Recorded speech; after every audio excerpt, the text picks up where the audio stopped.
Hello, I'm Chris, this is Gross Models, and welcome to the fourth part of my look at the Inventor Adventure Kit 2 Day Zero. I've done three other parts to this. Have a look back in the playlist and you should be able to find them. It's just a quick look at all of the individual components included. Very soon I will be starting the actual course and going through the Day Zero adventure. But for now, this is just another look at a few more components and thinking about how they might be used and how I can use them, not only in the kit, but in other things and other projects as well. So let's dive in.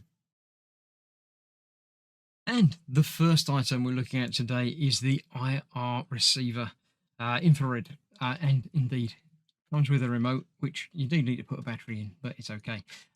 Interesting fact: IR senders show up on camera. See that little blue shiny thing? That's when I'm pushing a button. You can't see it with your real eyes, but with camera eyes, you can see them quite often. So yes, this just receives that infrared data and then obviously transfers it on. Very simple circuit, power and signal coming off of there. So let's plug that into the right socket about there. Let's plug that into power. About there, we get some beeps and some lights come on. And that is about it. Let me show across to show you the code and we'll see what that. Yep, here we are. Nice simple code. Setting up the serial monitor, delay of 1/5 of a second. Prints beginning IR receiver and then labels it, and then basically prints up what data it receives back. If I upload that, I'll click on there, upload that to the board. That is now active. If we activate the serial monitor, you should see, yep, down the bottom there, approximate errors where I unplugged it. Beginning IR receiver started. If I push a button on here, it comes through. It's received that code and you can make it do whatever it needs to do. All of the codes are indeed different depending on what button you push. You just need to program when you get this code, act as if you pushed 1, 2, 3, play, pause, whatever you like. So yeah, IR receiver working and obviously can be used for all sorts of things. Anything you've got an IR sender for, and you need to control something without actually pushing buttons on the physical thing. So, you know, media player, security system, anything you like, that will be quite useful. Right, next up we have the 7-segment LED, as you can see there, going through the numbers 1, 2, 3, 4, 5, 6, 7, 8, 9, and 0. It's just a simple bit of code, which I shall show you. I don't really understand this code myself, but it's basically just saying add 1 to it if there's not enough in it. If it goes up high enough, then start again, I think. It's labeling the pins that the segments are connected to. So this is basically, it's just 7 little LEDs in there. You're just telling it which ones to light up to make it look like it's a real number. It's nice and easy. It's quite straightforward, really. The circuit has got a couple of resistors in it because obviously you're using LEDs, and you can always use resistor when you're using an LED. And that is that. That's that. Next up, I'm going to be looking at the big brother of it, which is the 4-section 7-segment LED. It has an extra couple of pins on it, but not 4 times the number of pins on it. So let me get this one wired up and we'll see what that one looks like. Okay, all wired up and counting. This one is a little bit different. Hopefully that's coming out on the camera there. Basically, it's counting up. The decimal point has appeared. And it's counting up. Basically, it's at 37, 38, 39, 40. Might not be very visible on there because of the refresh rate and things, but it's working, it's doing things. Obviously more complicated to wire up, needs 4 resistors. But other than that, it does the same thing, and it's just working as it should. The code for that looks a lot like that. Again, it's beyond me. I don't know. Yeah, it's telling it about segment pins, digital pins. Yeah, and adding things. Basically, it's counting, but counting faster and smoother. I'll let that go to the next digit to make sure the final digit does indeed illuminate as a 1.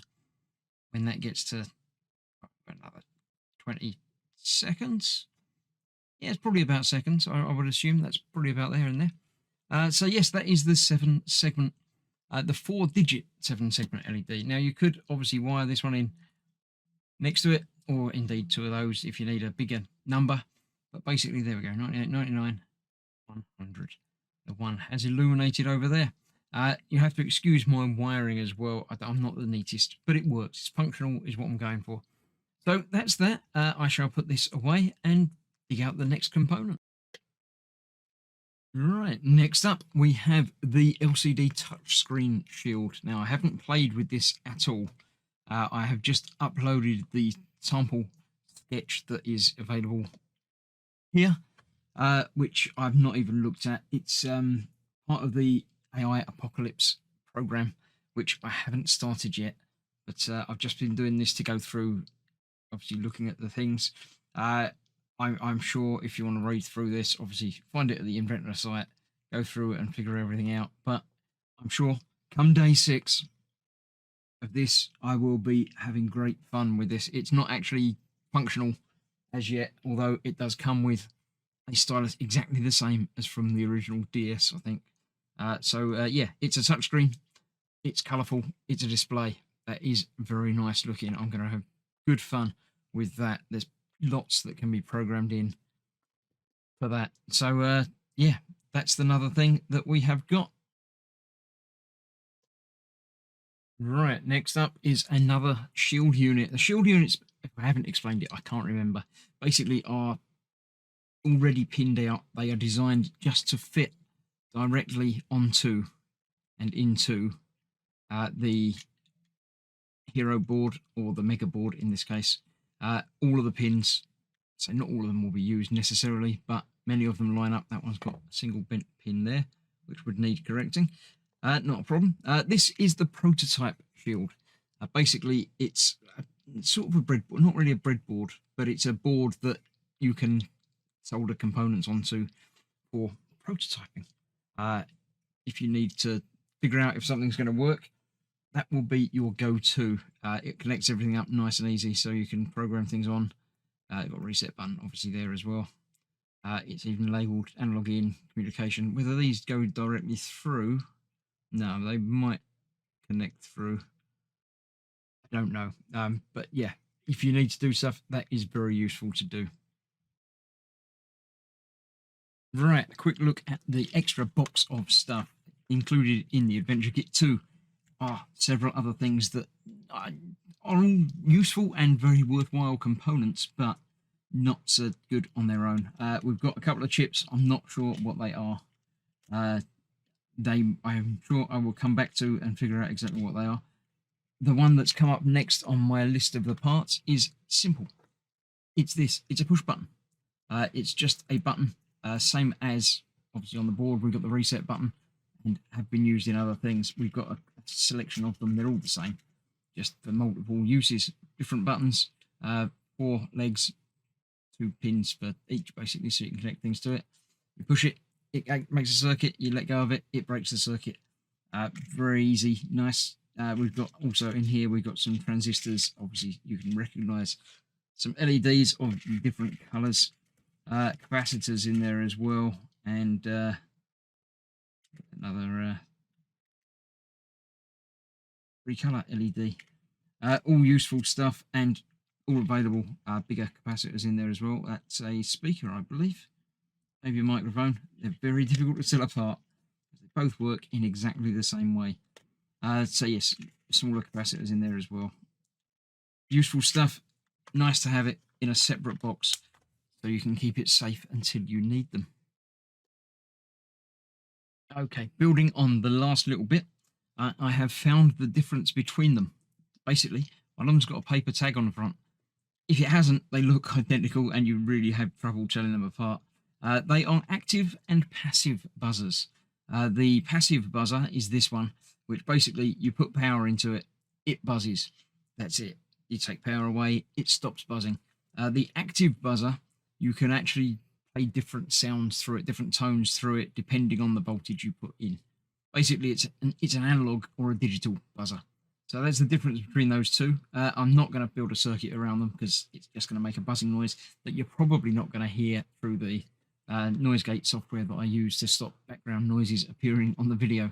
So that's that.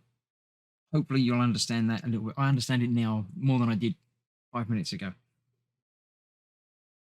Right, I'm going to call that a day at the end of the looking at the parts thing. There are several other things that we haven't touched on, stepper motors and RFID tags and relays and things like that.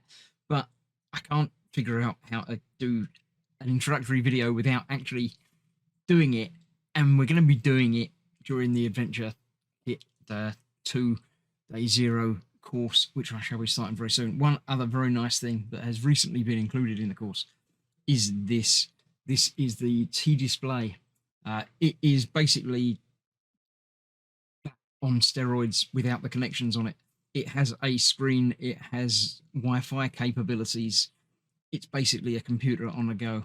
That is going to be some very nice, interesting stuff. You can have the display showing all sorts of things that it gets for itself from the internet. And yeah, very good. Just supply some power to it and you're away. But that's that for another time. Comes in its own nice little box as well. So I shall wrap up this look at the parts video, although there are still some parts to look at, but we'll look at them all as we start the actual course, which I shall be starting very, very soon, the Day 0 course. Hopefully this has given you an overview and a little tease into what's available, what's in the kit. Hopefully you want to buy the kit. If you do, use my affiliate link and I get a little kickback from them from sending you their way. So that would be much appreciated. And hopefully I shall see you on the course. So thanks for watching. Stay safe. Good luck with your electronics. See you soon. Bye bye for now.